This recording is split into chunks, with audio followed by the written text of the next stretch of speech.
G'day. In this video, I'm going to take you from Miami to Atlanta, to Indianapolis, to Dallas, to Istanbul, and finally Barcelona for round 6 of the F1 season. And it kicks off in Miami with a search for a sandwich. I did a live stream the other night and somebody threw in quite a few dollars for a super chat and said, you must go to this place, Little Havana, and get myself a medianoc. It's a Cuban sandwich, I believe, so I'm out here and I'm going to try it out. Well, I think I might have found the good place just here.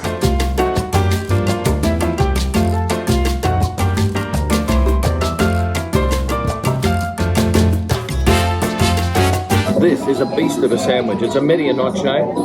It's a Cuban favourite, I'm told. It's got pork, ham, a lot of cheese, and pickles on a sweet bun. It makes you happy when you eat it, although I'm pretty sure it's full of fat.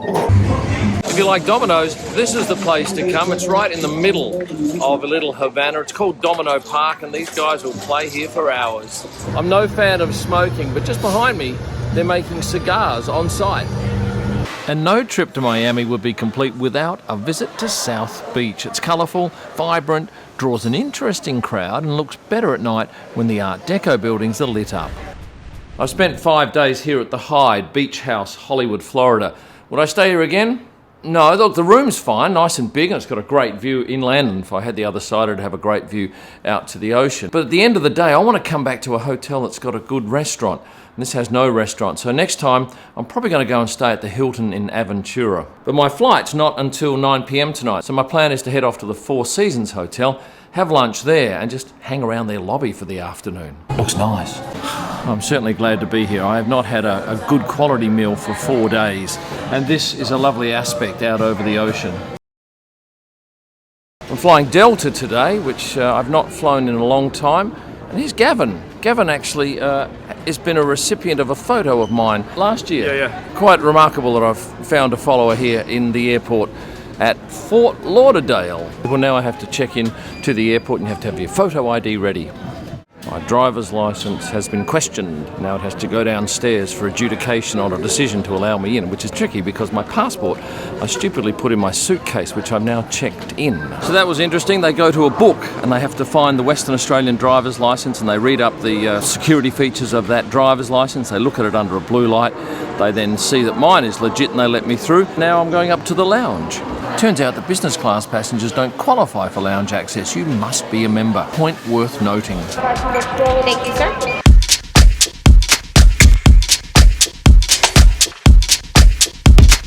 This is Delta Flight 1852 and we're heading off to Atlanta.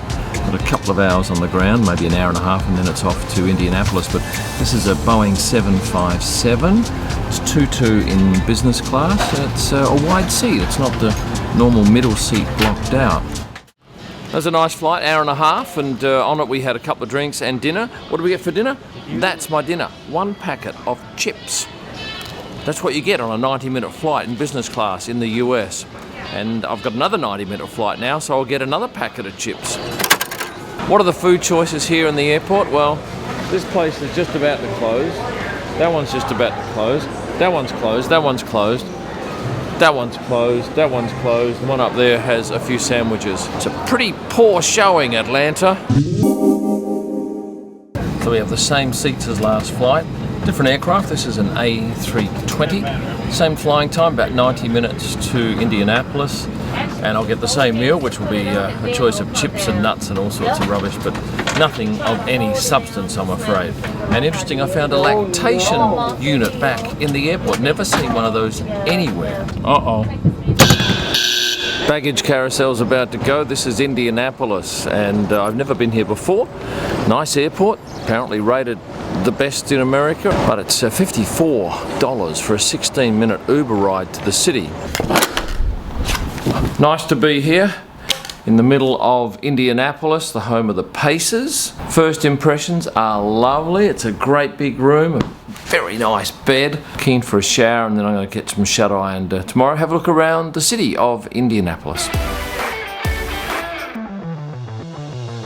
After 6 days at the trendy Hotel Indy, and 3 days shooting the GMR Grand Prix at the Indianapolis Motor Speedway, it was time to head on. Let me tell you about my trip today. I've got a couple of hours to Dallas, then I've got an 8-hour layover, I think, and then I've got about 10 hours to Istanbul. I've got a 5-hour layover, and then it's 1 or 2 hours to Barcelona. Why the long trip? Well, last year I booked a flight to the US from Istanbul, and it was cheaper to book a return fare in business class than it was a one-way. So I thought, well, maybe I'll use the second flight, which I am doing today. So effectively, the long flight is a freebie. Hello. Thank you, sir. Have a nice day. Good morning. Hello. This seat's great, but there's no screen. But good news, you can access the entertainment on your device.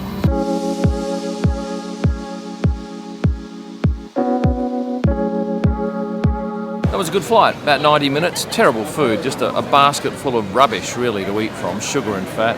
Dallas is one of those interesting airports that has the baggage carousel right opposite the arrival gate. So there's no lengthy walk. Luckily there's a bus from Terminal C to D. It takes about 20 minutes, but better than pushing this luggage. And I'm going to see if I can check in well early. I don't fancy my chances, but we'll try.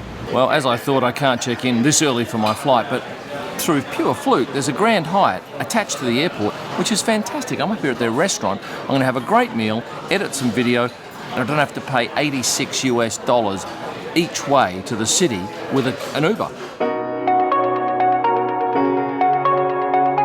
So D22 is our business class lounge. Yep. All you do is show them your boarding pass. D14 is for our plane.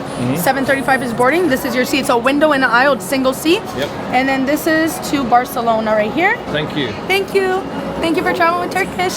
That was Dania. Wasn't she a breath of fresh air? Now it's off to the lounge, which she says is very good and it's been recently remodeled. I did actually have a little bit of a nervous moment there because the people in front of me were saying that they weren't going to allow them to travel, and I'm thinking, do they need a PCR test? Because if they do, maybe I do. But thankfully, no. All they asked to see was my vaccination certificate. And now we're going through a plexiglass maze. Well, straight up, I did not expect to be getting a lounge like this in a US airport. It is phenomenal. The warmth of the wood, all the arty layouts, the lovely service areas. This is a real standout lounge. It's called Capital One, and I gather that's a financial card, and if you're a holder of that, you can come in. Otherwise, you can pay $65 US, or if you've got a business class Turkish Airlines ticket, you get in for free like me. So basically, when you come and visit our lounge, everything is complimentary, including all food and beverages. The only thing that isn't is our top shelf liquor. And we do offer a variety of amenities, including a shower room, a relaxation room, a Peloton room, as well as a prayer room. We've also only been open for 5 months. Hello, sir. How are you? Very good. That's good. Well, after more than 2 weeks of no masks, we're back to it now on this Turkish Airlines flight. But it's a beautiful suite. I'm in 6A, seats lovely, lots of leg room down here, big screen, remote control for the television, an armrest that goes down, that's nice, in-seat power. Just got my menu, and the food on this airline is normally great, but I love this suite. I flew it recently on another airline and it's quality.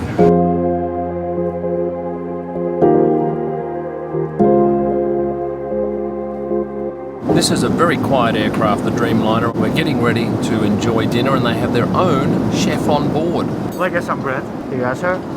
First up, it was some seafood, then a gorgeous soup, a healthy salmon dish, and a bread and butter pudding for dessert. I think I had about 5 hours sleep, and now the cabin lights are on and we're enjoying a little bit of breakfast before arrival into Istanbul. I'm queuing up now for my third and final flight of this journey and my fifth flight of this video. This is Istanbul to Barcelona, and I've just spent probably 2 hours up in that lounge, but there's plenty of stuff to do. There's even a golf range. There's also a thing where you lie on and it's virtual reality. There's plenty of food, plenty of drink, but once again, why do they have it so bloody hot? Hello, welcome. On board this Boeing 737-800. I think this is about a 2.5 hour flight from Istanbul to Barcelona. Nice business class seats. There's 16 in here and probably about 170 odd economy behind us. Another great meal on board Turkish Airlines. That was prawns. In fact, they had actually 2 serves of it. Now we're coming into land to Barcelona. It's nearly midnight. I've got to pick up a car and head to my hotel. What a day. That was, well, it's a day and a half. 35 hours virtually from leaving the Indianapolis hotel to getting to the Radisson Blu here in Barcelona, which is a beautiful property. KimEllman.com, ProStarPics.com, at Kim Ellman on Instagram. I've got to go to bed. Thanks for watching and stay passionate.